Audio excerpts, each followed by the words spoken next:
Welcome to the Binge Breakers podcast. I'm Jacqueline. I am here to teach you how I overcame bulimia and my binge eating disorder, and how you can too.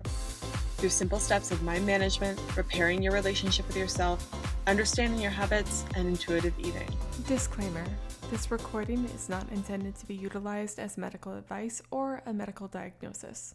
If you think you're in need of medical attention or treatment, please seek it immediately. This recording will also contain sensitive subjects such as binging and purging, weight, and depression. Please listen at your own discretion and do what you think is best for you.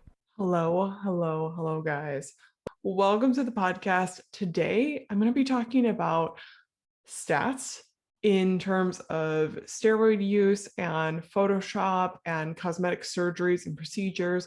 And how many people are Photoshopping, how many people have eating disorders, because I want to kind of shed a light on what you're comparing yourself to. Because I talk to a lot of clients, talk to a lot of people on Instagram, and I just do this in general all the time. I look at someone and I can maybe compare myself to them.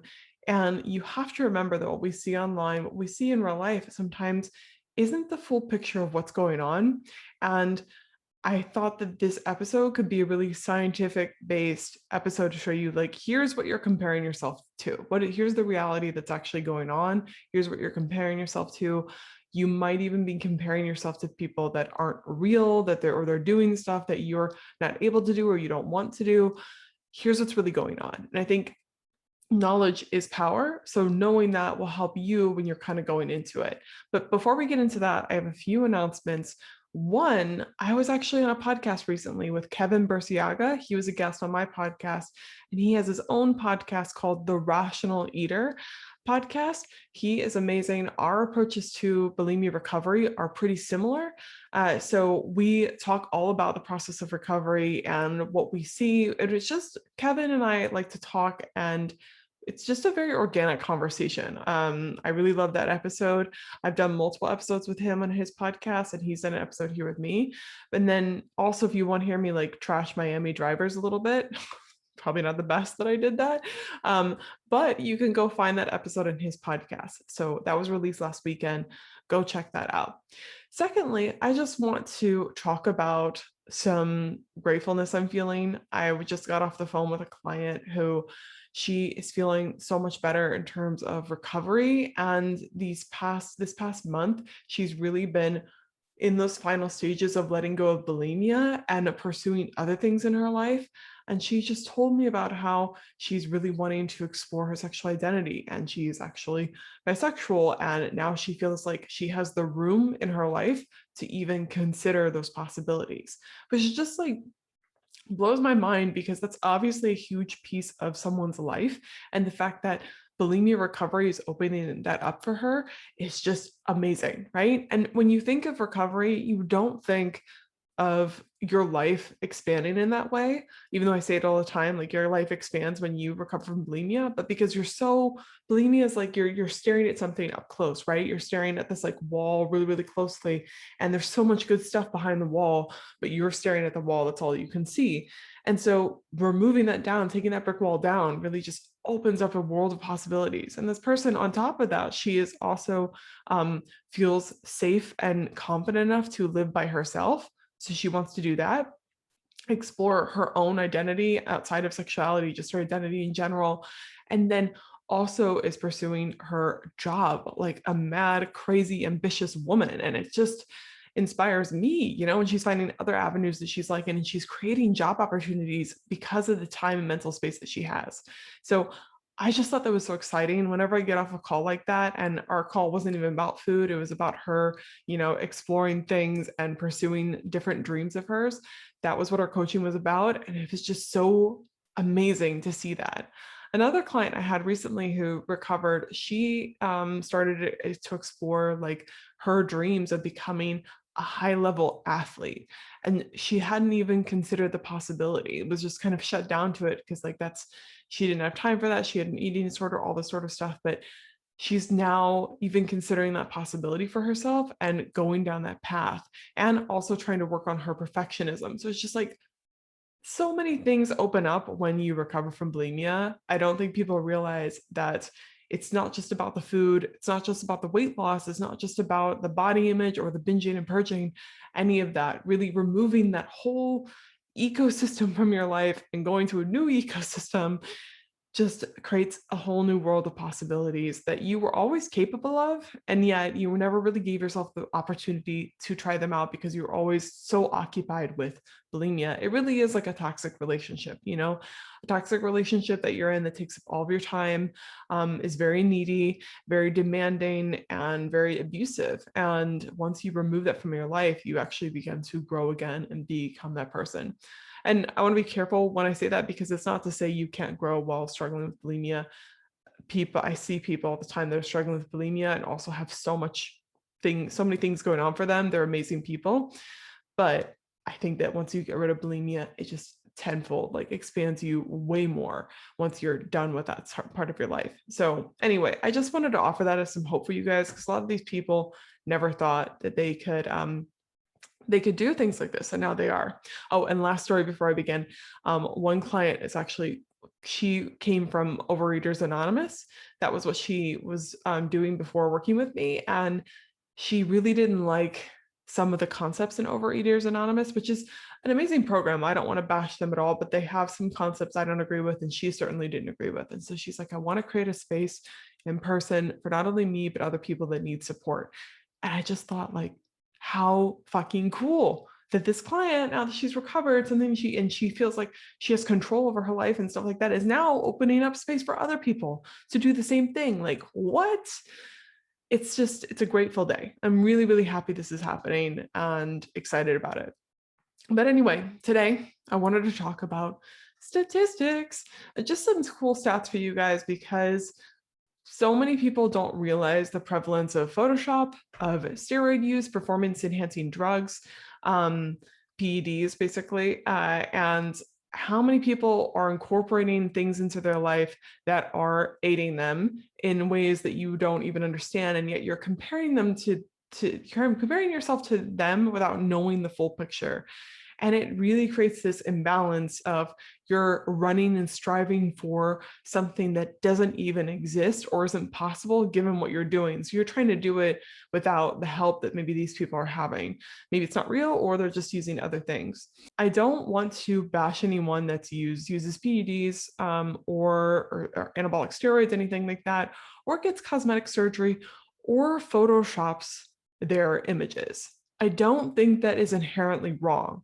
What I think is wrong is lying about it and being deceitful about it. Because what happens is there's a lot of fitness athletes right there on YouTube. There's a whole bunch of bodybuilders on YouTube that take steroids. They take performance enhancing drugs that puts them at a huge advantage over natural athletes and makes their aesthetic something that is unachievable for a natural athlete. But they don't say that they're taking steroids and then tell people, if you just, eat this and train this many times a day, you'll get my results. And that is a lie. It's a lie anyway, because they're not the same person. Your genetics are different from that person. You respond differently to stimulus that they're doing. There's just a whole bunch of reasons why you're not going to get the exact same results as someone ever. But on top of that, it's like they're taking this, steroids aren't a magic drug, but they're taking this magic thing and then not telling you about it. And then, of course, when you are trying to compete with that and wondering why you're working so damn hard and you're still not measuring up, well, it's because you don't have the full picture. You're missing the secret ingredient, or the secret ingredient that doesn't even exist. For example, Photoshop. Again, I don't have a problem with people photoshopping their photos, but I wish that they would just say it, hey, even if they had, this might be a little too far, but they had a little disclaimer being photoshopped, or just edited image, something like that, just to remind people there's nothing wrong with editing. I use filters over most of my photos because it brightens the lighting, it makes it look better. Beauty is okay. It's all right to do that. I'm a full supporter of Photoshop and editing softwares. But if people could just let them know that, hey, this has been edited, just so you know, but people see it and they think, oh, that's real. And even if they didn't edit it, a picture is just a still shot image of something. I've been doing more reels recently. And when you're moving around on camera, like all your insecurities are on display, right? Your body looks completely different than taking that one shot where you're twisted this way and twisted that way, and it makes your waist look super small and all your angles look right. But when you were taking a video, it's just like all of that's moving around. And even videos now can be edited quite a bit. So you can edit a body while it's moving to make it look a certain way. So that, like, you're comparing yourself to things like that when really in real life, it's not what it looks like at all. And of course, this creates a lot of things. It creates a lot of negative mindset around your own body, thinking that you're not good enough, that you're just not trying hard enough, that you're just not doing the right things, that you can't just get it together, that this person has it together. And that's so not the case. And even if they aren't photoshopped or they aren't, maybe they're not taking steroids or something like that, they still could be doing things on the side that you just don't want to be doing. And that's why I kind of pulled out. It's not that people with eating disorders are always thin or they're always like look like they're super fit or something like that, or whatever your ideal body is, but that can be the case sometimes. And I think some influencers are actually doing things that are maybe quite disordered, or they're just like they're pretending like they are, oh, I'm just doing this all day. I eat cheeseburgers all the time, and they really don't. They do not eat cheeseburgers all the time. They eat them occasionally, but they also eat salads most of the time, and they're actually highly regimented.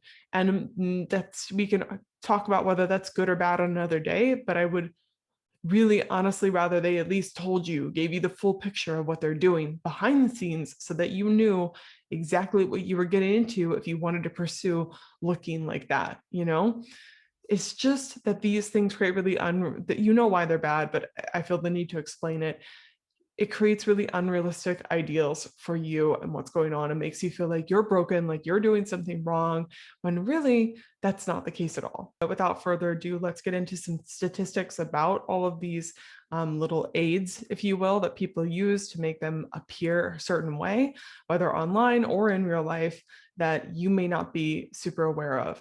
And like I said, knowledge is power. So even if you probably know, it's not some big surprise of like, what? People Photoshop their images, people use steroids, but knowing actual numbers of what's going on can be really, really powerful and a good reminder of actually this is what's going on, because maybe you don't know how prevalent it is. Maybe you think that steroids is only reserved for the giant freaks or whatever, the people that are like the best athletes, when it's actually more common than you might think to do a lot of these things.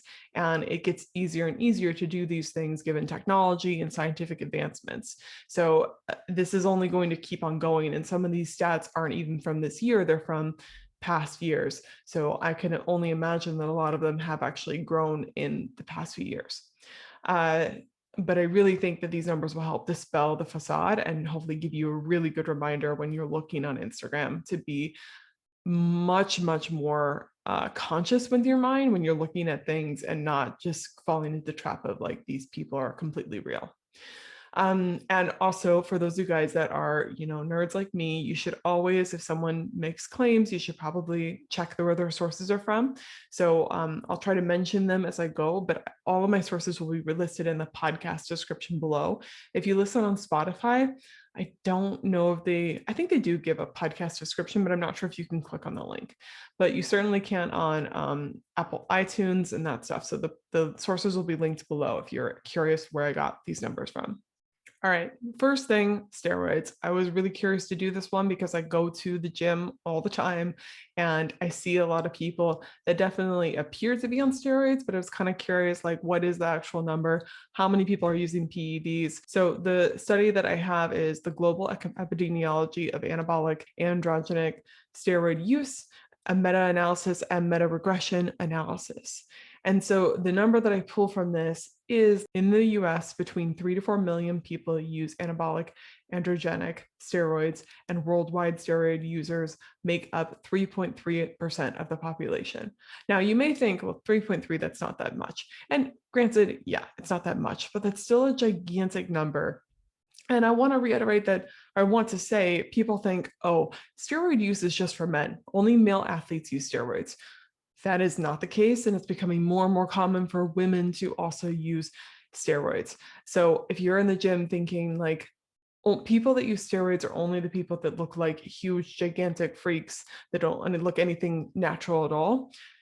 That's not always the case. You can be doing low doses of PEDs and be getting the results that you want. And a lot of women, especially maybe women bodybuilders or maybe Instagram fitness models, steroids can really enhance your performance and your muscle gain. They're one hell of a drug, no matter what the side effects or risks may be. It depends, but they can be really useful for female athletes as well. So that person that you're staring at that just seems to has like the perfect body and their performance is crazy, and they're doing like 10-mile runs in the morning, and they're also lifting weights in the afternoon, and they don't complain about fatigue or not being able to keep up with the regimen. It's not a guarantee that they're doing steroids, but you might want to take it with a grain of salt that they could be doing steroids. They could be having a drug that's aiding them a whole lot more than what you have, than what your caffeine is doing for you. It's just good to keep in mind, because I really didn't think when I was younger, I thought steroids was something that dudes just did. And it's a hell of a lot more prevalent for dudes. That is true, as of right now, at least. But don't think that it's just the dudes. The girl that you're comparing yourself to that seems like she just has the best genetics in the world in terms of muscle development and training performance and things like that could be using performance enhancing drugs. So keep that in mind. It's a crazy stat. It's not just a male thing, it's a female thing. And men, oh my goodness, I feel so bad, because it is so much more common to see male YouTubers though, and online fitness influencers claiming that they're natural when they're not natural. And so men and women out there, and anyone, and not just men and women, please be watching and with a grain of salt that they could be using drugs that you're not aware of. If it seems too good to be true, that may actually be the case. And that's a good rule of thumb that, my grandpa gave me, and you should take, and hopefully your parents gave to you, is if it seems too good to be true, you should take that as a red flag, like anything. It's like the person selling you a Ferrari for $1. It's like, what the hell is wrong with this Ferrari? Did you murder someone for it? Is that why you're giving me this Ferrari? It can't just be $1, right? That just doesn't make any sense. So please take that into mind when you are considering drug use and watching people online and feeling, and especially if you find that you're doing everything supposedly that they're saying and you're still not getting those results, that may part of the issue. So the other one I wanted to cover was Photoshop use and photo editing use. So this one was a little bit disappointing. I couldn't find very good sources for the study, but I did find an interesting article. So I want to put a big disclaimer that this article, as far as I can tell, did not list its sources, which I just hated. I thought like that's pretty scummy. I'm assuming they got it from these photo editing apps that they're talking about, like Facetune, but also the photo editors, and probably got their stats from there. They do have some studies on this article, but they don't link any of them as far as I can tell, which is kind of annoying because, again, you should check the sources of where people's information is. They'll mention a few studies, but there's no linking of them to find them. It seems like it's mainly a bunch of surveys instead of studies as well, which is fair enough, but just keep a grain of salt in mind with these numbers as I'm going to read them. But the two ones that I thought were most important, and this is from the Modems, the website, themodems.com, is 71% of people edit their selfies before posting. Now, that 71% could just mean filters, but probably not. A lot of people are editing many other things in their body, like scrunching things in, expanding things out, making them bigger, smaller. They're also like editing their skin texture and editing any flaws and things like that. I don't do that with my skin or anything like that, because I don't feel like that's fair to do to my audience, especially what my audience is. But there have been times in the past where I have tried that, and it really works quite well. You're curious and you experiment. So it's not very hard to use a lot of these editing softwares. They're very common. And Facetune is one of the most common ones. I do have Facetune on my phone, but I like it because it has amazing filters, actually. So, I mean, even me, I use Facetune, right? And that's not bad or good, but you should be honest about whether you're using it or not. And another stat they had on the site was 33% edit their lips in pictures before posting, which I was like, what? That's pretty shocking, right? 33% edit their lips in the pictures before posting. It's like making them bigger. You see these girls that always have like these big, luscious lips, and you're like, how is that even possible? And it's like, well, it may not be exactly true, you know? So that's a crazy statistic. I thought it's just so insane how much people are actually editing their photos. And then I'll read off this one little section that I found interesting about body parts, not just the face, but they said the results show that when it comes to editing, 54% change their imperfections on their skin. Next is face shape, with 47% of people saying they touch up details to create a sharper jawline and higher cheekbones. Meanwhile, 46% of the respondents say they are unhappy with how their arms show in pictures and prefer to edit them, while eyes come next with 42%.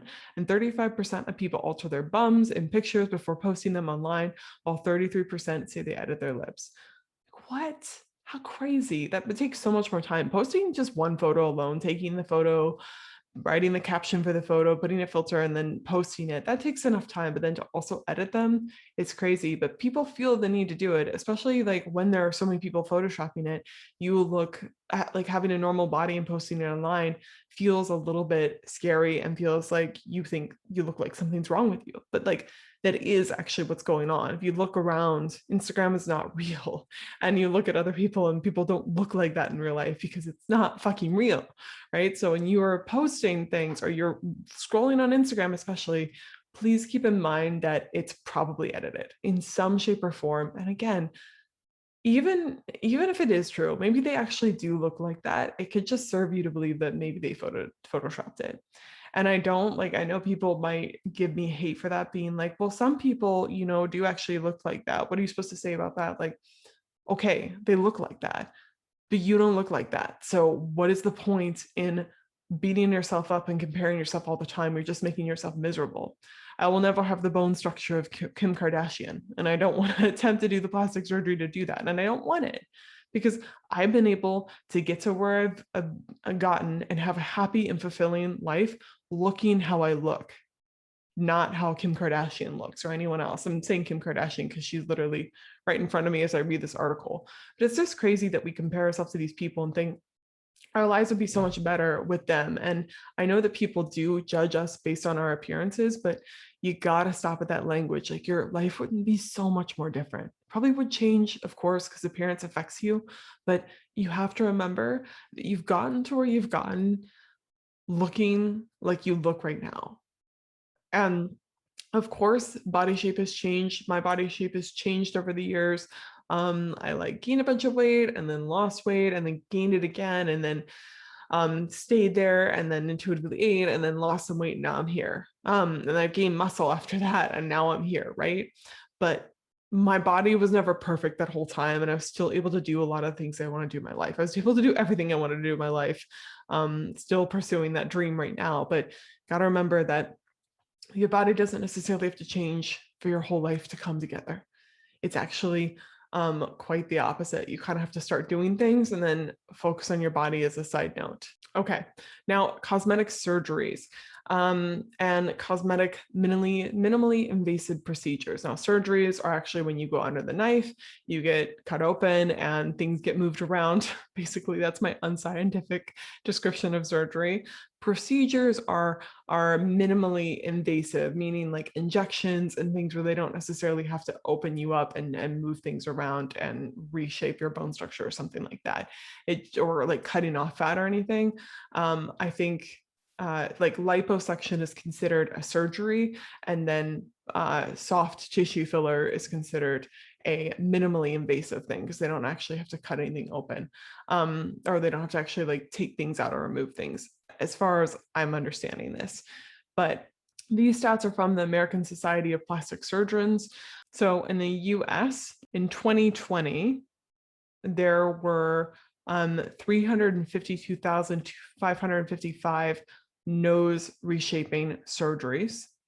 There were 325,112 eyelid surgeries, and then 211,067 liposuctions. That's quite a bit, right? It was quite a lot. And then as far as minimally invasive procedures, botulinum toxin type A, minimally invasive procedures, 4.4 million people, right?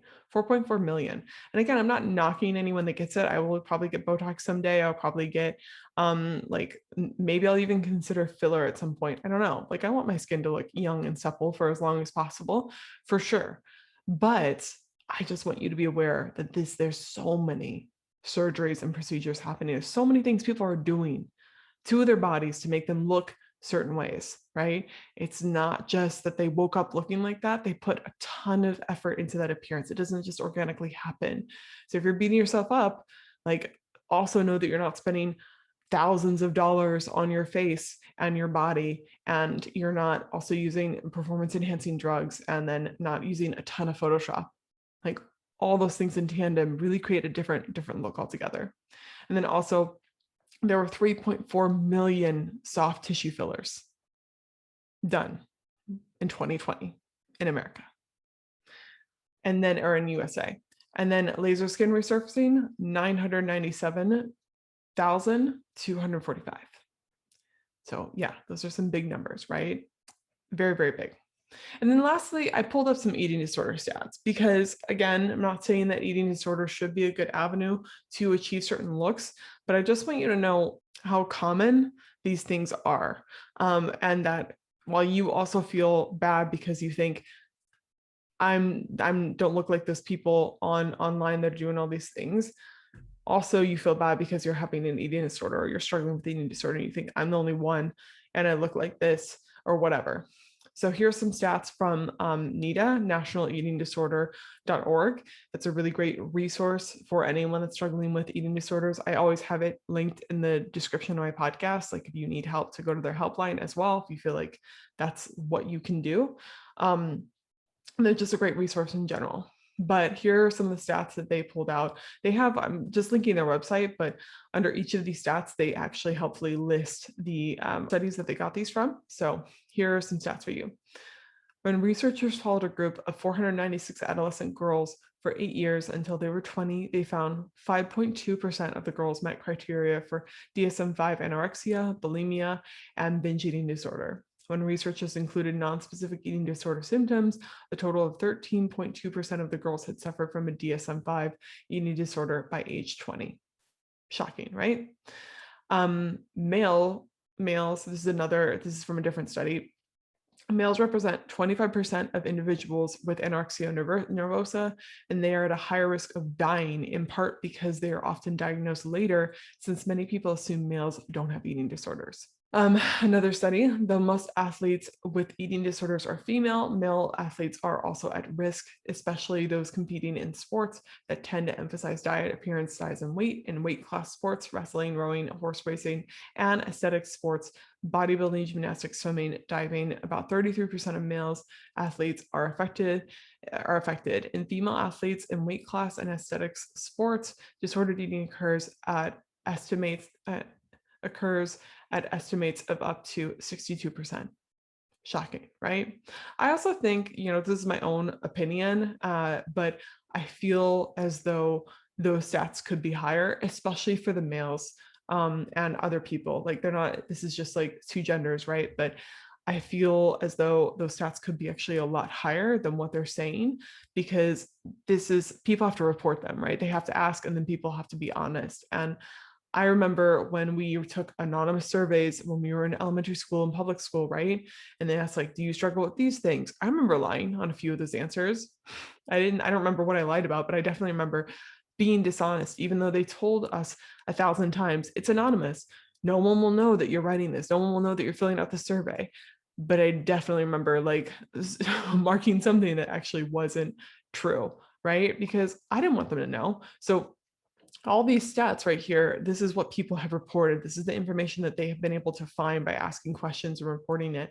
But there could have been a lot of people that just did not partake, did not report honestly. It's all up to the honesty of people and just the human error of people, right? So I would imagine, since males get diagnosed less with these sort of things, and it's part of our culture to feel like men can't share their feelings as well, that it's weak if they're struggling with these things, that they have to be strong, that they just wouldn't report this in the first place. I could see that being a very high likelihood.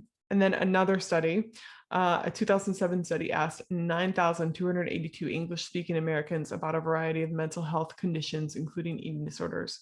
The results found that 3.5% of women and 2.0% or 2% of men had binge eating disorder during their life. I put those statistics in there, again, not because they are something to be looked at as aiding people and looking differently, but when you're comparing yourself to people, not only do you compare yourself to people who you think are better, but you also compare yourself to normal people, thinking that I'm the freak, I'm the one struggling with eating disorders, when actually they're more common than you think. A lot more people are struggling with this than what you think, and they're just not telling you, because when's the last time you felt like putting a sign out, hanging it around your neck saying, I'm struggling with bulimia? Yeah, no, you don't do that. So I do that, but it's my job and I'm used to it now, but it is hard. So please keep that in mind. With all those stats being said, I know I just threw a lot of numbers at you guys, a lot of thoughts, a lot of things, but the main thing that I hope that you take away from this podcast isn't that things aren't real, although that's a very important piece of this podcast, comparing yourself to smoke and mirrors most of the time. But I just want to, when I say this podcast, I keep remembering the phrase, comparison is the thief of joy. At least I think that's what the phrase is. I could be wrong. I'm one of those, like, people on comedy movies, the dumb person that's like says a completely wrong metaphor that everyone else knows. But anyway, comparison is the thief of joy. And it really is. And the reason that it is because when you are comparing yourself, when you're thinking that there's something better out there, and you're always thinking, no, once I get to that place, I'll be happy. Once I can be what that person is, I can finally be content.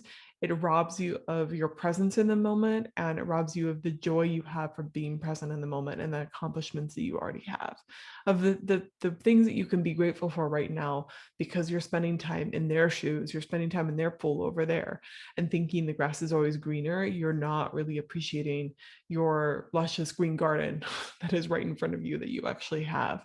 You're just envying your neighbors, right? And you're not paying attention to anything going on. When you're constantly, goals are important. Having things to strive to really keep you going. You don't want to be, at least I don't want to be, completely complacent and just be like, oh, I don't have to do anything more in life. But there is something to stopping and smelling the roses, right? There's something to stopping and appreciating what you've done. And we so often do not do that. We're such a go, go, go. Okay, you accomplished this. Okay, what are you going to do next? And I've been trying to start out every coaching call with my clients with, what are you proud of? What are you celebrating this week? What are you happy this week? And sometimes when I ask that question, they try to dive right into like, well, this, actually, I don't have anything to be excited about. And I really try to push them, be like, no, there's got to be something, because there is. It's just oftentimes we're not willing to see it. And when you are comparing yourself to smoke and mirrors, you're most certainly never going to be satisfied with your life, because the ideal that you're comparing yourself isn't possible, or it's not possible without surgeries and drugs. And Photoshop.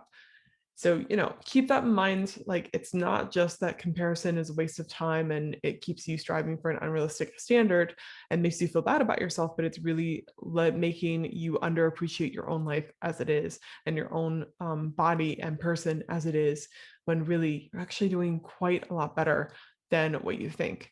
My suggestion is to keep these stats in mind. First of all, don't forget them. Remind yourself as often as you need to. Go back to this podcast, but also check the intake that you are taking in, right? What are you looking at on social media? Who are you following? Question them a little bit, even question me, whatever you need to do. Like, is this realistic? Do I think that maybe they're using these things? Do I need to unfollow some people that are making me feel not so great? Like, you're welcome to do all of those things, and I'd highly recommend it, because what you are taking in is what you're going to become. It affects you in more ways than you realize.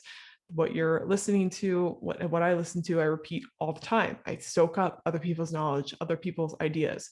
So I sure as hell don't want to be taking in something that's making me feel awful, toxic, or making me strive to do things that aren't even realistic. So I would do that after this episode, and obviously share it with someone if you feel like they are struggling or they don't have these concepts, they didn't know this, that could be informative for them too. And of course, it helps out the podcast. Lastly, I just want to say that it is December, and if you didn't know, and that January is approaching, Christmas is approaching. And I know there's a lot of people out there that are pushing like January goals, like New Year, start a new diet, stuff like that. First of all, don't do that. If you're trying to like wait till January to start new health goals, and you're like, before then I'll just like go crazy, it's really just like setting you up to binge and have a bad time. The best time to start new things is now, always. Like the best time to start something you really want in your life, like bulimia recovery, is now. So don't wait. And if you're out there listening and you're struggling with, I'm guessing you're struggling with bulimia, if you're listening to this podcast, please do not wait to get that help. And if you need help seeing actually how really amazing your life is and how good you're actually doing and how capable you are of recovery and so much more, like the clients I described in the beginning of my podcast, if you feel like I want to do these things, but I just feel like I don't have the capability to do it, or I feel like I can't break free from bulimia, sign up for a freaking consult. Don't wait to do that. Sign up for a call with me. A lot of people hear the term consult and they think it's a scary call where they're going to be forced into buying things. But a consult's actually really valuable because it helps you make a decision with your recovery and decide further and cement what's going on, what's keeping you from recovery, and how you're going to actually go through the process of recovering and moving on to those things in your life.